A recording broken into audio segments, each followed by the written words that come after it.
27 जनवरी 1967 दूसरे पेज के मध्याह्न में बात चल रही थी। सभी बच्चे नंबरवार हैं जिनको धारणा होती है, कोई तो बिल्कुल नहीं समझा सकते, क्योंकि खुद ही धारणा नहीं होती तो दूसरों को भी समझा नहीं सकते। कोई कहते हैं हम मित्र संबंधियों आदि को समझाते हैं। मित्र संबंधियों आदि को समझाना वो भी तो अल्प ज्ञान हो गया ना। और उनको प्रकृति आदि में क्यों नहीं समझाते हैं? सिर्फ मित्र संबंधियों आदि को ही क्यों समझाते हैं? अल्प ज्ञान क्यों हो गया? क्यों अज्ञान हो गया? क्योंकि जो रथ के संबंधी हैं, स्वरथ के, वो उनका कल्याण तो बुद्धि में रहता है, लेकिन विश्व कल्याण बुद्धि में नहीं रहता है। तो बाबा पूछते हैं प्रदर्शनी आदि में क्यों नहीं समझाते? अपने संबंधियों आदि को ही क्यों समझाते हैं? पूरी धारणा नहीं होती है। इस बात की धारणा, ये ज्ञान विश्व कल्याण का ज्ञान है, ये धारणा उनकी बुद्धि में नहीं होती। अपने को मोमिया बिट्टू तो नहीं समझना चाहिए। सर्विस का शौक है तो जो अच्छी रीति समझाते हैं उनको ला करके सुनना चाहिए, प्रैक्टिस ऐसी करनी चाहिए। बाप आए ही हैं उच्च पद प्राप्त कराने के लिए। उच्च पद क्या है? विश्व का मालिक बनना, न कि किसी स्टेट का मालिक बनना, विश्व का मालिक, किसी देश विशेष का मालिक बनना नहीं। बाप तो ऊंचे से ऊंचा बाप है और ऊंचे से ऊंचा लक्ष्य बच्चों को देता है।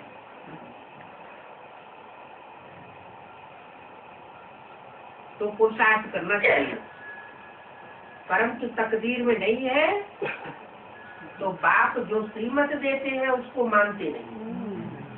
क्या बुद्धि सीमा में अटक जाती है।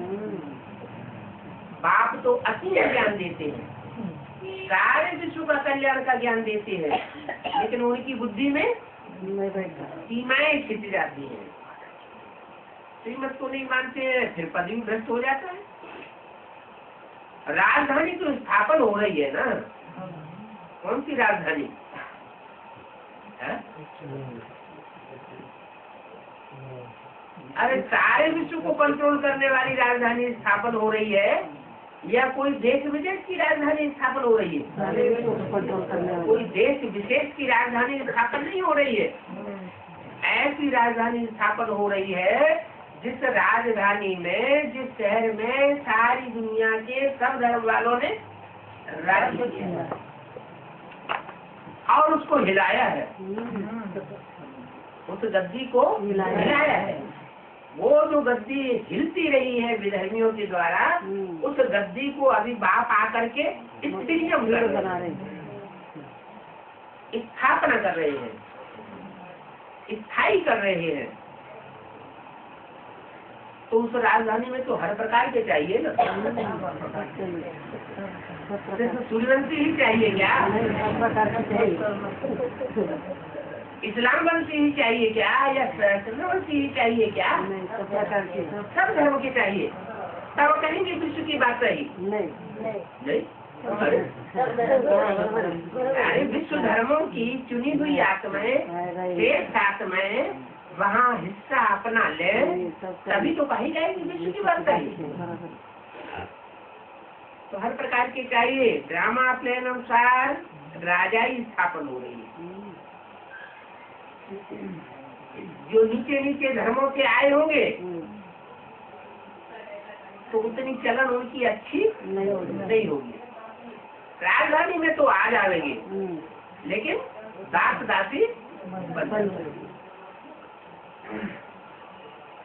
सेंटर्स पर जो ब्राह्मणी है वो भी समझ सकती है।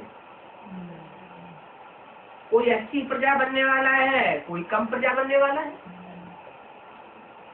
फर्स्ट क्लास प्रजा भी होती है, अच्छे अच्छे साहूकार होते हैं, राजा को भी राजा चलाने में मदद करते हैं।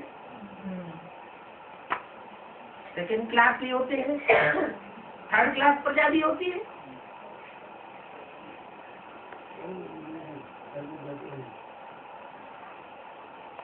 जो कम बनते हैं वो फिर पुजारी बनते हैं। राजा रानी का मर्तबा ऊंच है ना। फिर वाम मार्ग में आते हैं तो भी राजाएं अथवा बड़े बड़े साहूकार तो होते हैं ना। ऐसे नहीं कि 21 जन्म की राजाई लेकर के रह जाते हैं। 21 जन्म की राजाई के आधार पर 63 जन्मों का हिसाब भी बन जाता है। जिनके तीव्र पुरुषार्थ करने के संस्कार पड़ते हैं उस 63 जन्म में भी तीव्र पुरुषार्थी होते हैं। 63 जन्म में यहाँ का पुरुषार्थ वहाँ नहीं जाएगा, लेकिन क्या जाएगा, यहाँ के जो पुरुषार्थ करने के संस्कार है तीव्रता के, वो तीव्र पुरुषार्थ के संस्कार वहाँ जाएंगे। यहाँ निवेलेपन के संस्कार होंगे तो वहाँ भी जाएंगे। यहाँ अवज्ञा करने के संस्कार होंगे तो वहाँ भी राजाओं की अवज्ञा करेंगे। महाराजा की अवज्ञा करेंगे तो महाराजा तो नीचे गिरा देगा।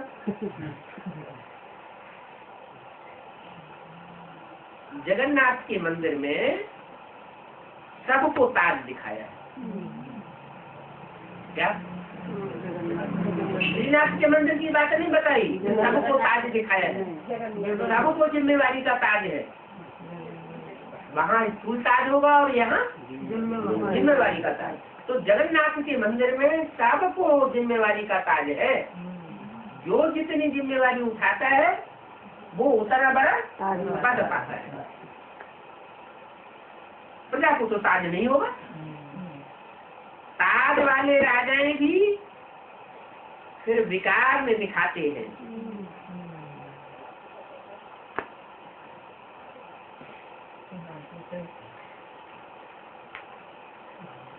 तो बहुत अच्छा पॉइंट है। क्या ताज वाले राजा ने विकार दिखाते हैं कि जगन्नाथ के मंदिर में सबको ताज दिखाया है। श्रीनाथ के मंदिर में सबको ताज नहीं दिखाया है।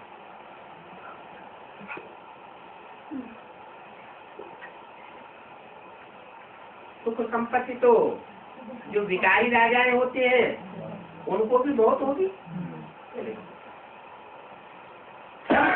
सुख जास्ती होता है ना। संपत्ति होगी तो सुख होगा, संपत्ति ही नहीं होगी तो सुख कहाँ से होगा। सतयुग के आखिरी नारायण उसको संपत्ति होती है, उसको संपत्ति नहीं होती है, क्योंकि शूटिंग पीरियड में बुलछर्रे उड़ाता रहा, हवाई जहाजों में घूमता रहा। जो मनन चिंतन मंथन ज्ञान का करना था मुरलियों का, वो मुरलियों का मनन चिंतन मंथन नहीं किया। और राम वाली आत्मा ने मनन चिंतन मंथन किया। तो जिसने मनन चिंतन मंथन किया, यहाँ के ज्ञान रतन, वहाँ के स्थूल रतन।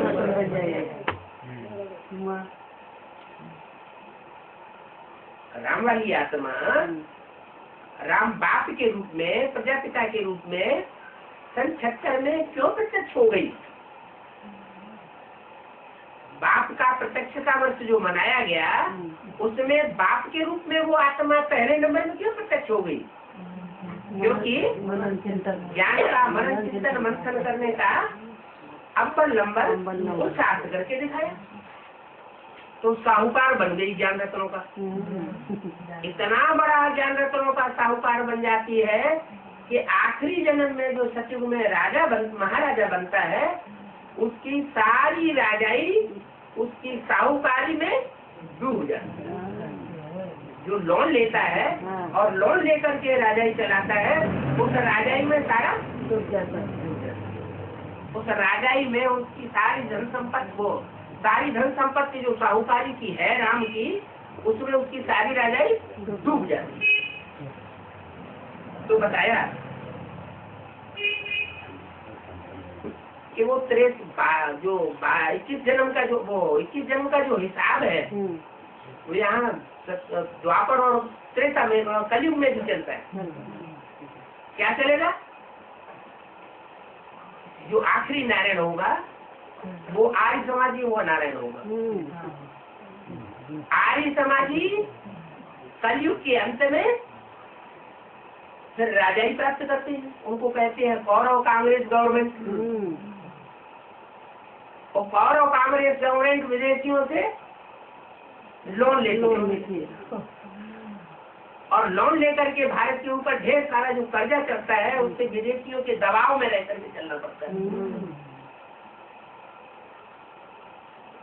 राजाई का भरोसा नहीं रहता। जो राजाओं को आज राजा बनते हैं कल ताज निकल जाता है। तो संपत्ति से सुख जास्ती होता है ना। हीरे के महल और चांदी के महलों में फर्क तो होता है ना। हीरे माना हीरे जैसी श्रेष्ठ आत्माएं, हीरो पार्ट बजाने वाली आत्माएं और फिर चांदी जैसी पार्ट बजाने वाली आत्माएं। चांदी तो सोने से भी कम मूल्यवान होता है। सत्युग में सोने जैसी आत्माएं नीचे उतरेगी और त्रेता में चांदी जैसी आत्माएं निकलेंगी। ऊपर से आएंगी चांदी जैसी आत्माएं, उनकी क्वालिटी कम होगी। और जो ऊपर से चांदी जैसी आत्माएं उतरेंगी 8 करोड़ की संख्या वाली, वो 2 करोड़ के सतयुग के जो सोने जैसे हैं उनमें मिक्स हो जाएंगे।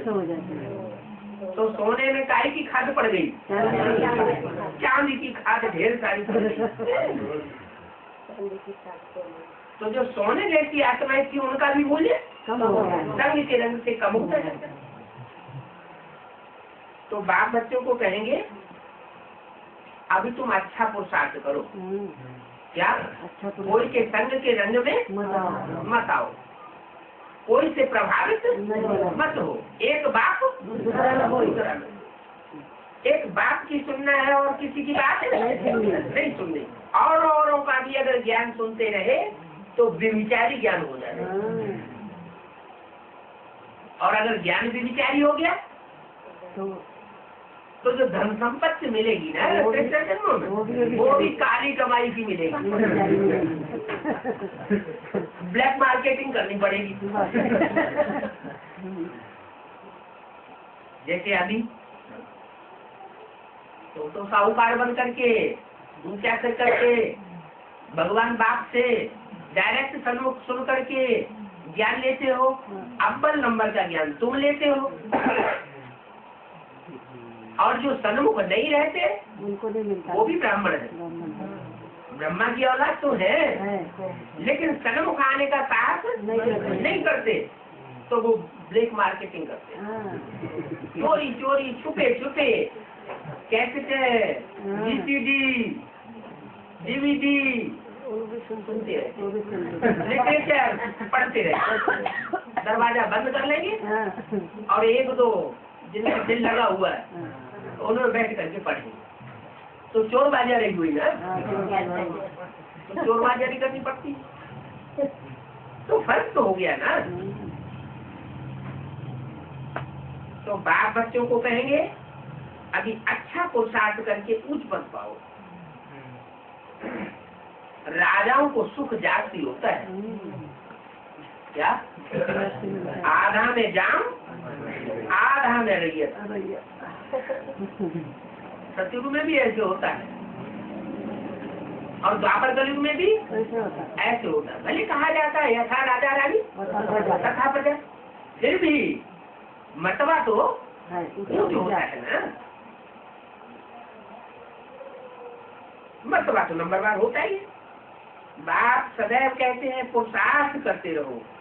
क्या करते रहो? पुरुषार्थ करते रहो। पुरुषार्थ माना पुरुष माने आत्मा, पुर माना पूरी शरीर रूपी पूरी, और उसमें आराम करने वाली आत्मा। उसको कहते हैं पुरुष। पुरुषा माना सोने वाली, आराम करने वाली। तो जो आत्मा इस शरीर रूपी पुरी में पुरुष बनकर रह रही है, वो पुरुषार्थी जब तक नहीं बनेगी, क्या बने? पुरुष के अर्थ कार्य करने वाली। पुरुष माने आत्मा, आत्मा के अर्थ कार्य करने वाली।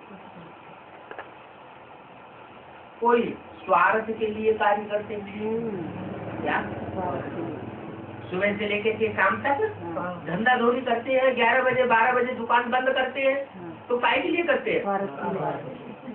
रस के पोषण के लिए करते हैं ना, या कि आत्मा के पोषण के लिए करते हैं?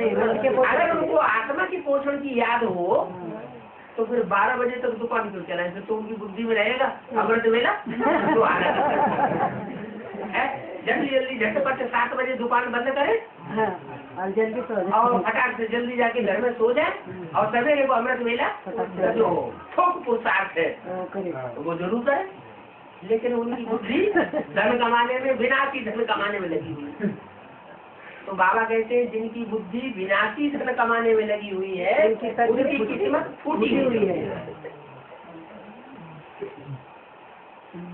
तो बाप कहते हैं सदैव पुरुषार्थ करते रहो। क्या? आत्मा के अर्थ करो।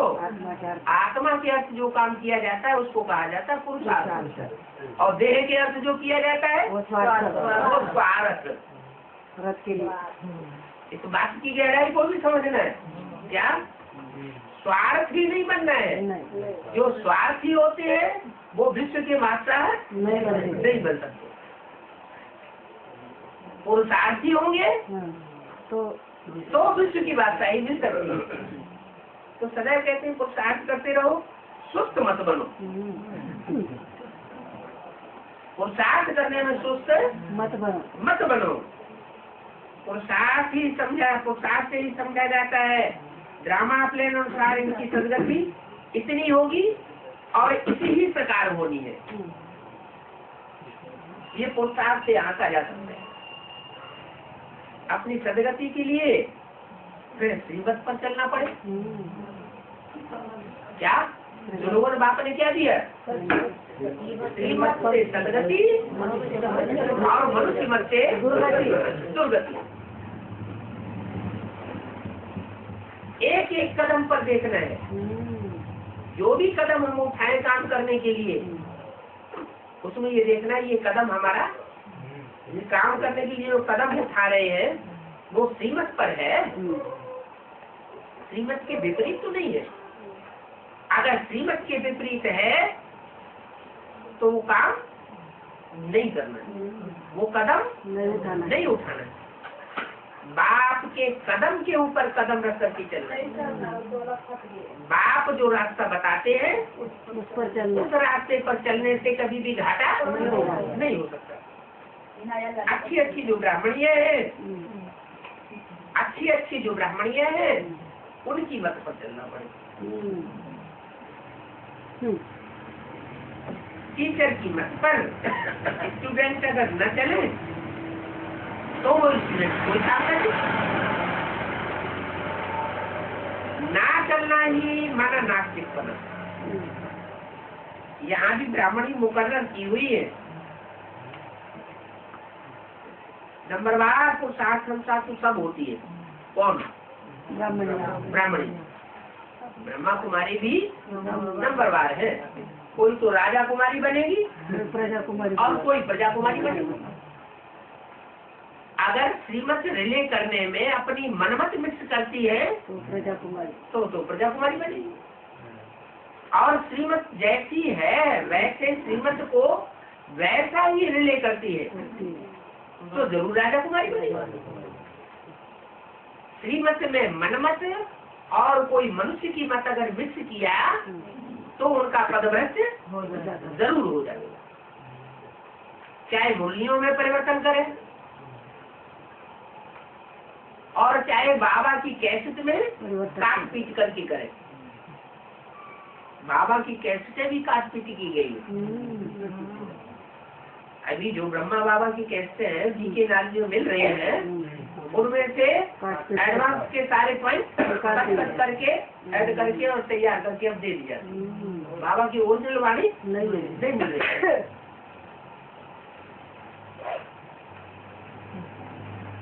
तो तो बोला नंबरवार को सार संसार को सभी ब्राह्मणी है। तो जो अच्छी ब्राह्मणी है उनके सिखाई पर चलना चाहिए। अगर कोई कहते हैं हम ये नहीं सीखेंगे तो फिर क्या सीखेंगे? नास्तिक बनते हो तो जाओ अपने घर। नास्तिक माने जिनको ऊंच से ऊंच बाप के ऊपर आस्था नहीं हो। माना जो बाप को नहीं जानता है वो है नास्तिक, और जो बाप को जानता है वो है आस्तिक। अच्छा, तो ब्रह्मा से पैदाइश हुए, ब्रह्मा मुख से पैदाइश हुई जितने भी ब्रह्मा कुमार कुमारी हैं लाखों की तादाद में दुनिया में, उनमें कौन से ऐसे हैं जो मत पर चलते हैं और बाप को जानते हैं? जानेंगे तभी तो मत पर चलेंगे। किसकी मत पर? ऊंच से ऊंच बाप की मत पर। जानेंगे तो ऊंच से ऊंच बाप की मत पर चलेंगे, और जानेंगे ही नहीं तो मत पर चलेंगे भी नहीं। जानेंगे इसका मतलब ज्ञानी तू आत्मा मुझे प्रिय है, और जानने की इच्छा नहीं। अरे होगा कोई बाबा। हम तो जिस रास्ते पर चल रहे हैं उसे इस रास्ते पर ही चलेंगे, हमें इससे कोई मतलब नहीं कि ब्रह्मा का ज्ञान है कि शिव बाबा का ज्ञान है, कि गीता का भगवान कृष्ण है कि शिव बाबा है। शिव बाबा को याद करना था। तो मत पर अच्छा होकर चलना चाहिए। जो कोई भी समझे ये तो बहुत अच्छा समझते हैं, कितना अच्छा बोलते हैं, इसमें भी बहुत बच्चे फेल हो जाते हैं। अच्छे अच्छे बच्चे जिनको बाबा सेकंड थर्ड ग्रेड में गिनते हैं, कितने देह अभिमान में आकर के मर गए, और कितने ही अभी मरने वाले हैं। ऐसे समझो जैसे कि मरे ही पड़े। किनकी बात की? जो बाप को जानते ही नहीं और श्रीमत को मानते ही नहीं। बाबा जानते हैं कि देह अभिमान बहुतों में है। आत्मा जीते जी मर करके एक की बन करके रहे। क्या? एक की बनकर रहे, जीते जी मरे और एक की बन, और जीते जी ऐसी मरे कि एक की बन करके रहे। एक की बन करके रहे माना बिंदु की बनकर रहे। बिंदु की बनकर रहने की बात ही नहीं है। बिंदी बिंदी आत्माएं तो अनेक है, कीड़े पशु पक्षी पतंगे सारे बिंदु है। फिर कौन सी एक बिंदी की बस पर चले? बिंदी नहीं, साकार में आकर के मुकर्रर रथ पकड़ती है। उस मुकर्रर रथ की मत पर चले और उसका बन करके रहे। एक का बने तो फिर और उनको उपयोग करना चाहिए।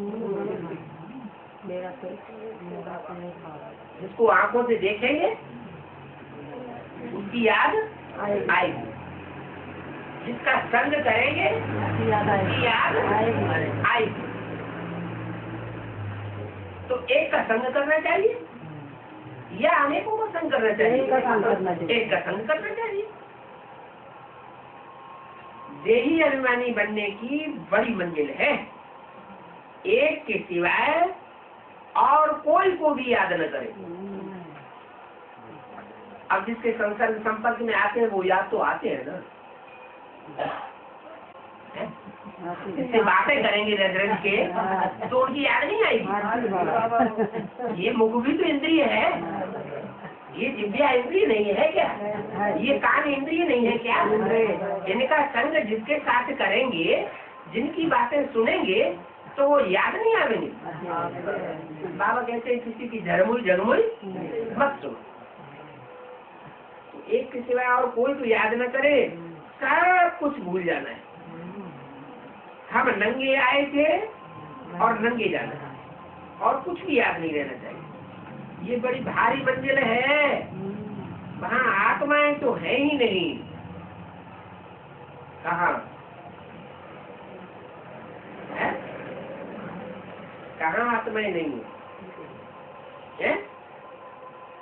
अरे आत्माएं कहाँ नहीं है?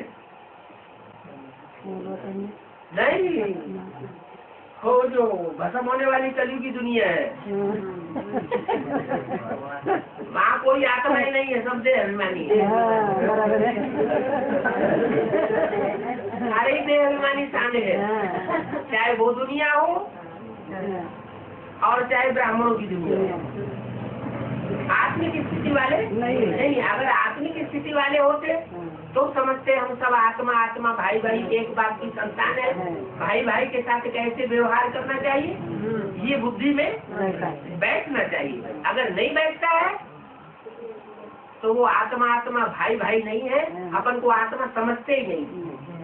ऐसे गीत बनाते हम है आत्मा तो हो आत्मा, आपस में भाई भाई। अब ये गीत गाने से तो आत्मा नहीं बनेगा, इसके लिए तो पुरुषार्थ करना पड़ेगा। बिंदी आत्मा को याद करना, स्टार आत्मा को याद करना पड़ेगा, याद करने की प्रैक्टिस करनी पड़े। देही बन फिर यहाँ आकर के देह धारण करनी है। क्या 27 जनवरी 67 की वाणी का तीसरा पेज। पहले आत्मा बनो, फिर यहाँ सत्संग में बैठ करके देह धारण करके बाबा की वाणी सुनो।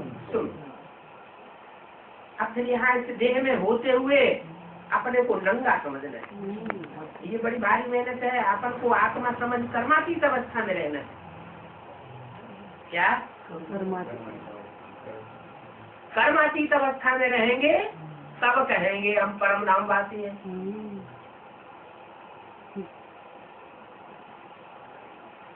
यहाँ मैंने कहा अरे परम धाम को तुम बच्चे इस सृष्टि पर उतार लेंगे तो कहाँ उतारेंगे? ये साकार सृष्टि वो सारी जगह, हर जगह नहीं, हर शहर में नहीं है। जो आबू अब्बा का घर है, जहाँ तपस्या का प्रभाव है वहाँ सब जो आत्मिक स्थिति को धारण करने में प्रैक्टिस बच्चे होंगे, अभ्यासी बच्चे होंगे, उनके लिए एक ही ट्रेन चलेगी और उस एक ट्रेन में बैठ करके वो बाप के पास पहुँच जाएंगे। और यहाँ आकर के आत्मा अपन को समझ कर्मातीत अवस्था में रहेंगे। कहाँ रहेंगे? माउंट आबू में साकार परमधाम की स्टेज बन जाएगी। रहना है, अभी रह नहीं रहे हैं, है ना? ऐसा टाइम आएगा। यहाँ मैंने कहा माउंट आबू में एक शरीर छोड़ दूसरा लेना है। क्या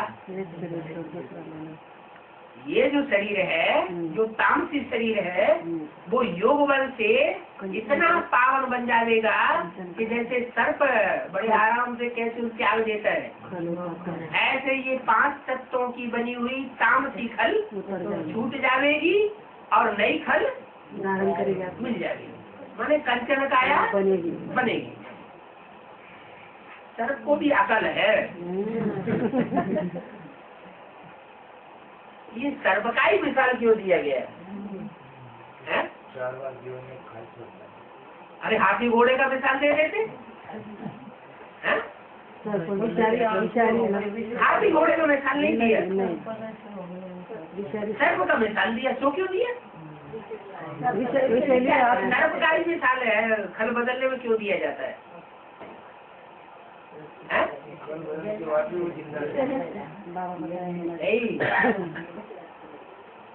जो शिव बाप है उसका जो साकार विग्रह है उसमें सर्प ही लिपटे रहते हैं।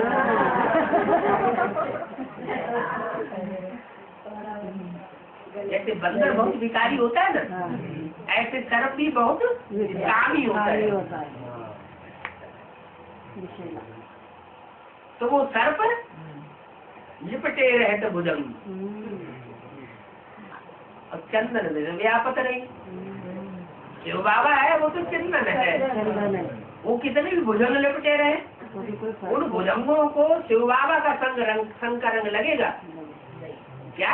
उन भुजंगों को शिव नहीं लगेगा, बाबा का लगेगा, भुजंगों का नहीं लगेगा। लेकिन सर्पों का जो सर्प का रंग है वो शिव बाबा को नहीं लगता। तो वो स्थूल सर्पों की बात नहीं है। कौन से सर्पों की बात है? ह्यूमन जो सर्प है वो शिव बाबा के अंग संग रहते हैं, क्योंकि पहचानते हैं। जो पहचानेंगे जो अंग संग रहेंगे, पहचानेंगे ही नहीं तो अंग संग कैसे रहेंगे? 5 सर्प दिखाए जाते हैं ना, कमर में दिखाया जाता है, हाथों में दिखाया जाता है, बाहों में, गले में दिखाया जाता है, और सर पर भी दिखाते हैं। कमर में दिखाया जाता है काम विकार की निशानी, आजू बाजू में दिखाया जाता है क्रोध और लोभ की निशानी, और गले में दिखाया जाता है मोह की निशानी, और ऊपर दिखाया जाता है मैं भगवान से।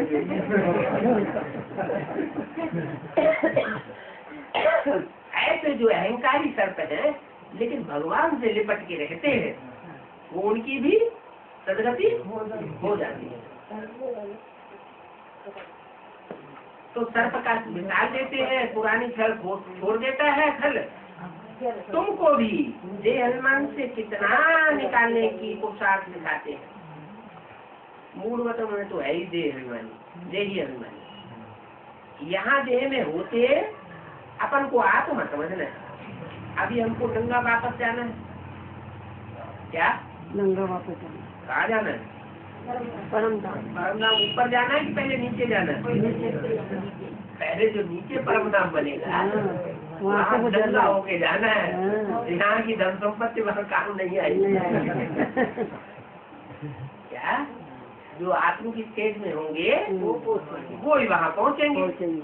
और अगर मन मतवा आया अंदर, मेरे इतने मेहरबानियाँ अटारियाँ हैं, इतनी कारें हैं, इतने बंगले, इतने कारखाने हैं, अब ये अहंकार अगर आया तो वो वहाँ जा नहीं सकेंगे।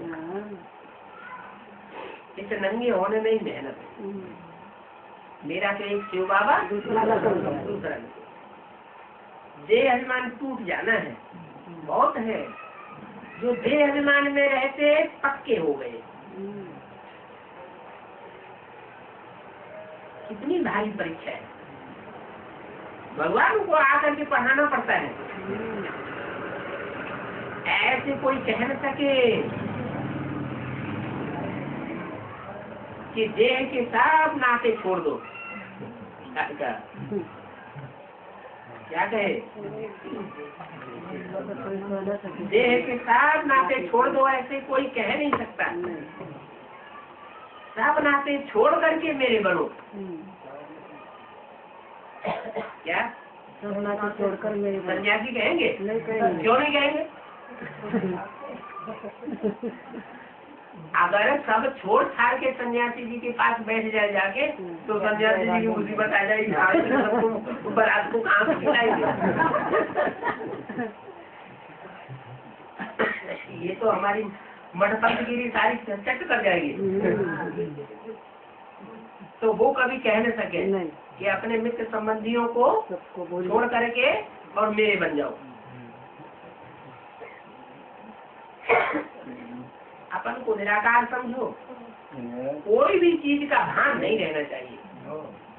यहाँ माया कितनी फंसाती है, व्यक्तियों में फंसाती है और वस्तुओं में भी फंसाती है। एक तो की देह में बहुत फंसते हैं। सबसे ज्यादा किसमें फंसते हैं? एक तो की देह में बहुत फंसते हैं, इसलिए बाबा कब इनका फोटो भी नहीं रखने देते।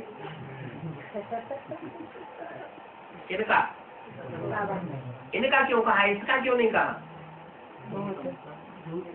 दोनों का। ये दोनों जो है, दोनों कौन? राम और कृष्ण का जो अंतिम चोला है उसका फोटो बाबा नहीं रखने देते। किसी के पास हो तो फेंक देना। क्या वो तथाकथित ब्राह्मण तो रखते हैं,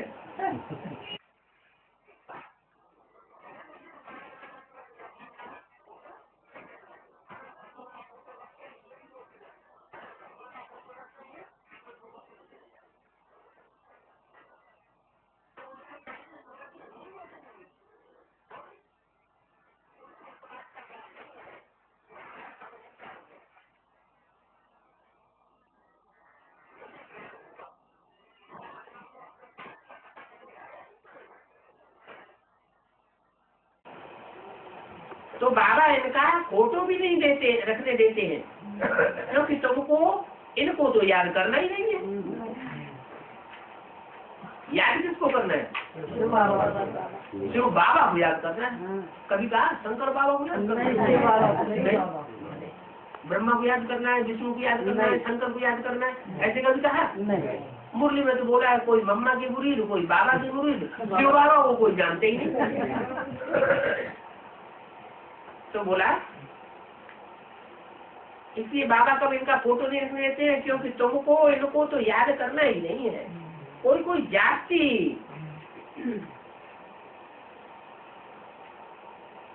आर्ग्यू करते हैं, पीछे ही पड़ जाते हैं, हमें फोटो दो।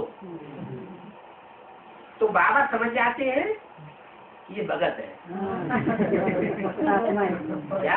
तो अब इस ब्राह्मण परिवार में जो लाखों की तादाद में ब्राह्मण है, चाहे बेसिक में चाहे एडवांस में, उनमें भगत कितने होंगे?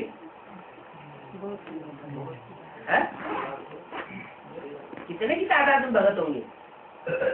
एडवांस में भी ऐसे हैं जो कहते हैं हमें बाबा का फोटो चाहिए। बाबा का फोटो चाहिए। त्रिमूर्ति में समझाने के लिए बाबा का फोटो देने के लिए मना नहीं किया है। समझाने के लिए त्रिमूर्ति में भले बाबा का फोटो रखो, लेकिन अलग से फोटो रखने की दरकार नहीं है। हाँ, वो भी त्रिमूर्ति ही तो है। बाबा कहते हैं ये अच्छी बात नहीं है। क्या? फोटो रखना, मम्मा का फोटो रखना है या बाबा का फोटो रखना है या कोई भी ब्रह्मा कुमार कुमारी का फोटो रखना, ये अच्छी बात नहीं है। फोटो किस लिए रखा जाता है? मंदिरों में मूर्तियां रखी जाती है, किस लिए रखी जाती है? आती रहे, दर्शन करने वालों को आंखों से देखेंगे तो जड़ मूर्तियों की याद आएगी। तो बाबा मना करते हैं। क्या मना करते हैं?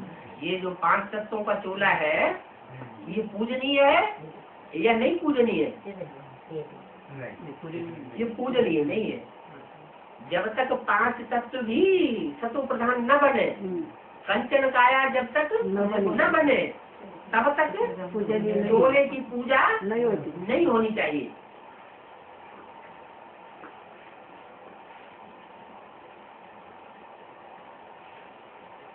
इसमें बहुत मेहनत की बात है। एक बात को याद कर लें, माया अच्छे अच्छे बच्चों को भी लटकाती रहती है, एकदम नाम रूप में लटकाए देती है। कोई स्त्री में लागत लग जाती है, कोई स्त्री का पुरुष के शरीर में लागत लग जाती है, कोई स्त्री की स्त्री में लागत लग जाती है।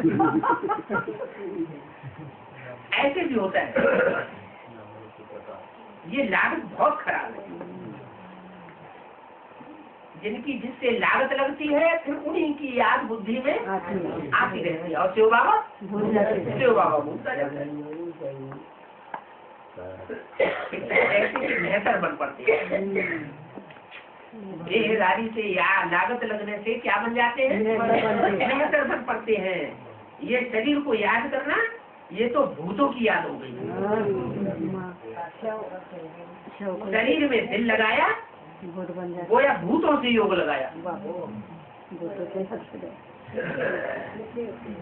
इसका क्या मतलब हुआ? जो शरीरधारियों में दिल लगाते हैं, जिनका शरीरधारियों में योग लगने लगता है, बुद्धि खींचने लगती है, इसका मतलब उनको ये भी हो सकता है कि भूत बनना पड़े। छोड़ना पड़े, सुधर जाए तो सुधर जाए, अच्छा है। सुधर का भूला शाम को घर आ जाए तो अच्छी बात है, और न सुधरे तो भूतों से लागत लग जाती है। हम कहते हैं शिव बाबा को याद करो, ये सिर्फ 5 तत्वों को याद करते हैं। 5 तत्व क्या है? पंचभूत ही तो है। ये 5 महाभूतों को याद करेंगे तो क्या बनेंगे? भूत बनेंगे। तो भूतों को याद करना हो गया ना। देह से बिल्कुल लागत नहीं रहनी चाहिए। ब्राह्मण से भी सीखना है या लटकना है? देही अभिमानी बनने में ही मेहनत है। भले बाबा के पास चार्ट तो बहुत भरभेज देते हैं, परंतु बाबा उनके लिखे हुए चार्ट के ऊपर विश्वास नहीं रखते, एतबार नहीं करते। माना सच्चा सच्चा पोता बेच नहीं बेचते, देते नहीं। बोल दिया पहले ही, अपना पूरा सच्चा सच्चा पोता बेच देने वाला कोई कोटों में कोई एक है। जो अंदर से ये आ जाता है, पता नहीं कोई क्या कहेंगे, किसके हाथ में पोता बेच चला जाएगा। बाबा खुद तो पढ़ेंगे नहीं। अरे बाबा तो सागर है, सागर में कचरा कहाँ से आता है? नदियों से आता है। नदियों में सारा कचरा गिरता है, नदियाँ ले जाके धो करके कहाँ डालती है? सागर में डालती है। तो तुम अपनी बात देखो, तुम ये क्यों देखते हो कि बाबा पढ़ेंगे कि नहीं? बाबा बन पढ़े नहीं, हमने तो दिया, हमारा दिल तो साफ हो गया। जिससे समय बाबा को समझ जाता है, पढ़ने की जरूरत नहीं, देने की जरूरत नहीं। लिख दिया फिर देने की जरूरत नहीं, देने की जरूरत है। जिस टाइम पे लिखते वो टाइम पे। हाँ, बाबा के पास तो लिखते समय ही पहुंच जाता है, लेकिन लिखने के बाद फिर रख नहीं देना। तो बाबा कहते साकार को कैसे पता चलेगा? इसलिए पोता में लिख करके देना पड़ेगा। देही हमारी बनने में मेहनत है। बाबा के पास चार्ट बहुत दे देते, परंतु बाबा एतबार नहीं करते। कोई तो कहते हैं हम तो शिव बाबा के सिवाय और कोई को याद नहीं करते। बाबा समझ जाते हैं ये जरा भी याद नहीं करते। ऐसी याद करना कि कोई की याद ना आए, ये तो बड़ी भारी मेहनत है। कहाँ न कहाँ हंस पड़ते हैं। देहधारी को याद करना, ये 5 भूतों को याद करना है। इनको भूत पूजा कहा जाता है। पूजा नहीं, भूत को याद करते हैं। यहाँ तो शिव बाबा को याद करना है, पूजा नहीं करनी है। भक्ति का नाम निशान ही गुम कर देना है।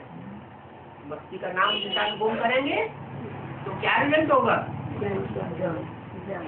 कंचन काया बन जाएगी और भक्ति के संस्कार रह जाएंगे, तो ये शरीर छोड़ना पड़ेगा।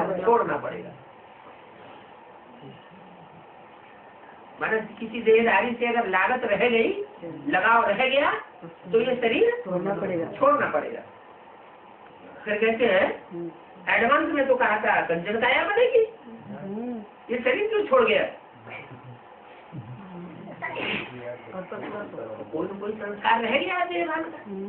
भक्ति का कोई ऐसा संस्कार 100% आ गया, इसे शरीर छोड़ना पड़ेगा।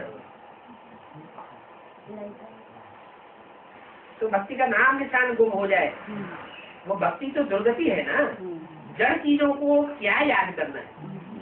क्या इसको याद करना है?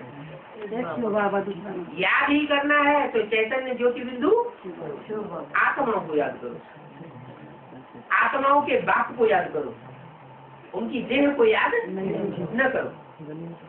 आत्मा तो अविनाशी है। आत्मा के जो शरीर मिलते हैं वो तो सब विनाशी है। वो भी तो मिट्टी के बने हुए हैं ना। आप कहते हैं वो तो साफ ड्रामा में डूब है। आत्मा जो शरीर धारण करती है जन्म जन्मांतर, वो सब ड्रामा में डूबा हुआ है। अब फिर तुमको पुजारी से पूज्य बनाता हूँ, किसी के भी शरीर को याद नहीं करना है। क्या किसी के शरीर को याद नहीं करना? कोई तो ऐसे हैं दीदी दादी दादाओं के फोटो अपनी जेब में रखते हैं। तो किस लिए रखते हैं? याद करने के लिए रखते हैं।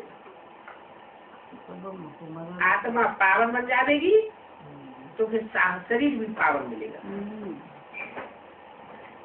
अभी शरीर तो पावन नहीं है। पहले आत्मा सतो प्रधान बने। क्या पहले कौन सतो प्रधान बनेगा? आत्मा सतो प्रधान बनेगी, उसकी निशानी क्या होगी? मनन चिंतन चलेगा। जो मनन चिंतन चलेगा वो सत संकल्प वाला होगा। ज्ञान युक्त संकल्पों का मनन चिंतन चलेगा। क्या अज्ञान का कोई संकल्प नहीं चलेगा। ऐसा नहीं चलेगा जो शिव बाबा की श्रीमत के खिलाफ संकल्प है। विकल्प नहीं चलेगा।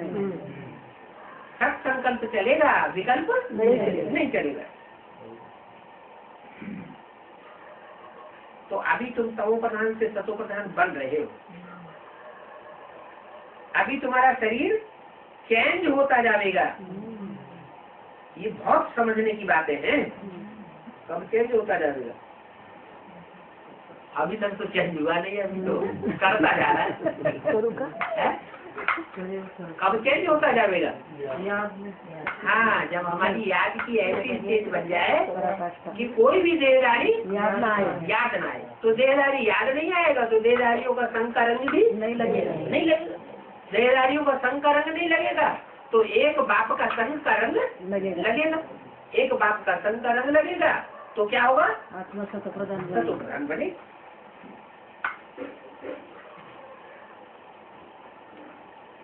तो ये बड़ी भारी मेहनत है। कईयों को तो जरा भी याद नहीं रहता है, बुद्धियों कहाँ का कहाँ भटक जाता है, तो फिर नापास हो जाते हैं। जितना बहुतों को आप समान बनावेंगे उतना ही खुद ऊंच पद पावेंगे। क्या बाप समान बनाने की जो बात बाद में, पहले आप समान पुरुषार्थ को बनाना है।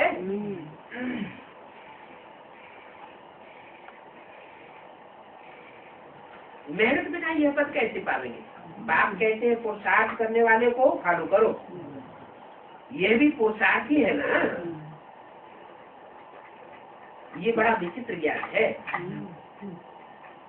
दुनिया में कोई को पता नहीं है, किसी की भी बुद्धि में नहीं बैठेगा कि आत्मा की चेंज कैसे होती है।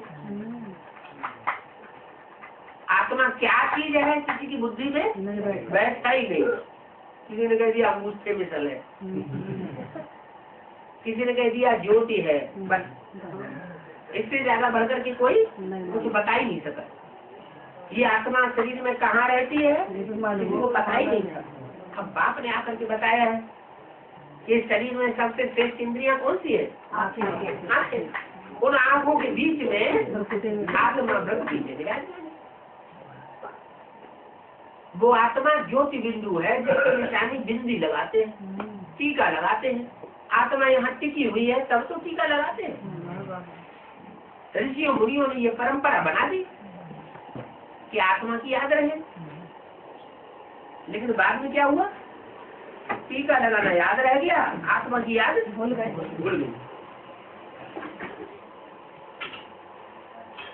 तो किसी की बुद्धि में बैठेगा नहीं कि आत्मा क्या चीज होती है। ये सारी गुप्त मेहनत है। बाबा भी गुप्त है। तुम कैसे राजाई प्राप्त करते हो? लड़ाई झगड़ा तुम्हारा कुछ भी नहीं होता। क्या राजाई प्राप्त करने के लिए तुम कोई लड़ाई झगड़ा? वो तथाकथित ब्राह्मण भले आकर के लड़ाई झगड़ा करे, लेकिन तुम चुपचाप घूमते रहो, मुस्कुराते रहो। अरे लड़ाई झगड़ा कुछ भी नहीं है। तुम जानते हो हमारी लड़ाई किसके साथ है? किसके साथ है? हमारी लड़ाई माया के साथ। लड़ाई भी अक्सर कहते हैं, है तो ज्ञान और योग की बात। हम कोई से लड़ते नहीं है। ये तो आत्मा को प्योर बनने के लिए मेहनत करनी है।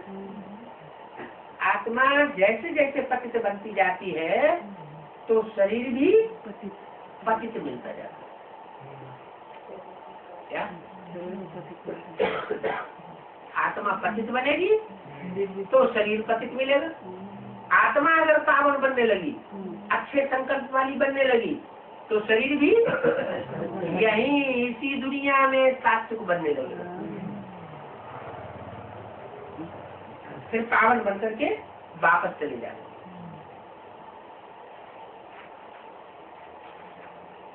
बाबा समझ सकते हैं कौन क्या और कितना पुरुषार्थ करते हैं।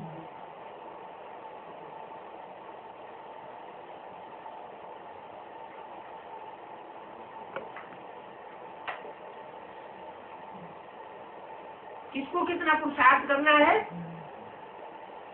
और कितना कराना है, ये सब बाबा समझ जाते हैं। ये है शिव बाबा का भंडारा। शिव बाबा के भंडारे में सर्विस नहीं करने से फिर उनकी सत्यानाश होते रहते हैं, सरेंडर हो जाते हैं, फिर खाते रहते हैं, काम कुछ भी करते नहीं। बाबा कहते हैं जो सरेंडर है उनको 16 घंटे सेवा करनी चाहिए। कितनी? 16 घंटे सर्विस करनी है। और जो नॉन सरेंडर है, घर गृहस्थ में रहते हैं, बाल बच्चों का पोषण करते हैं, उनको सिर्फ 8 घंटे सर्विस करते रहे तो नर से नारायण जैसे बन सकते हैं। तो सरेंडर होने वालों को ज्यादा घाटा पड़ेगा या नॉन सरेंडर होने वालों को ज्यादा घाटा पड़ेगा? सरेंडर होने वालों को बहुत घाटा पड़ेगा। इसलिए बोला अंदर वाले रह जाएंगे, बाहर वाले पहले भी ऐसे हुआ था। बेसिक नॉलेज में भी ऐसा हुआ था। क्या हुआ था? 76 में क्या हुआ था? अंदर वाले जो सरेंडर हैंड थे वो सारे ही रह गए। कोई सरेंडर ब्रह्मा कुमारियाँ देखी है? देखने में नहीं आती जिन्होंने एडवांस नॉलेज ली हो। अंदर वाले सारे रह गए और बाहर वाले जो घरगृहस्थ की कीचड़ में रहने वाले थे वो सारे ले गए। ओ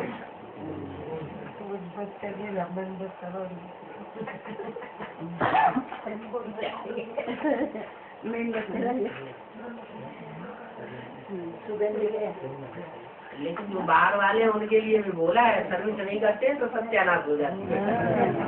ये नहीं समझना है, सरेंडर होने वालों की सत्यानाश हो जाती है। ये बात दोनों के लिए लागू होती है। इसलिए सर्विस जरूर करना चाहिए। कितने घंटे? 8 घंटे। 8 घंटे पेट के लिए, 8 घंटे बुद्ध रूपी पेट के लिए और 8 घंटे शरीर की परवरिश के लिए।